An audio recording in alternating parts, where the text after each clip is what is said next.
дүнэлтийг бол дэмжиж байгаа. Яагаад гэвэл үндсэн хуулийн цэц бол одоо үндсэн хуулийн манаач. Ер нь тэгээд үндсэн хуулийн цэцээс орж ирж байгаа зарим асуудал төр их хурл бас авахгүй байгаа харагдаад байгаа л да. Энэ нь олон нийтэд энэ хуулийн зөрчил харагдаж байгаа, гарч байгаа юм шигээр харагдаад байгаа.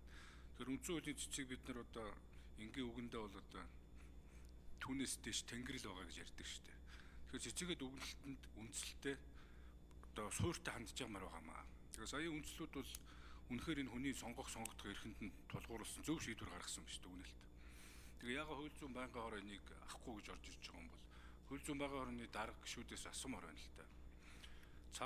Цагаан сонголт гэж бид нар бол өгдөг шүү дээ. Аль ч хүний дэмжихгүй байна.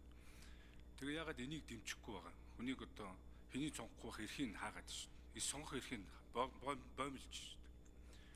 Тэгээд дээр нь гуй дагаж хүзүү орж ирдгийг одоо энэ чинь бол хааж байгаа.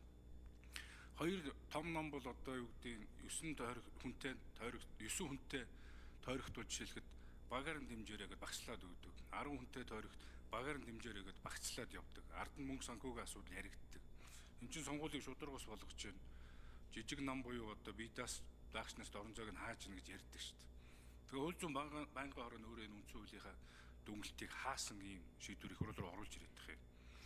Тэгээ хурлын гишүүд эвгүй байдалд оруулаад цэцтэй маргалдах ийм одоо сэжвэр гаргаад их юм аа.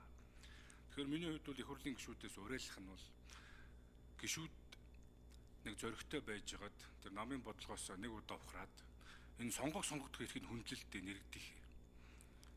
Тэгээ энэ гишүүд чинь та нарыг сонгохгүй та нарын чинь үйл ажиллагаанаас хамаар сонгоно шүү дээ. Энэ 4 жилд юу хийсэн яасан гэд.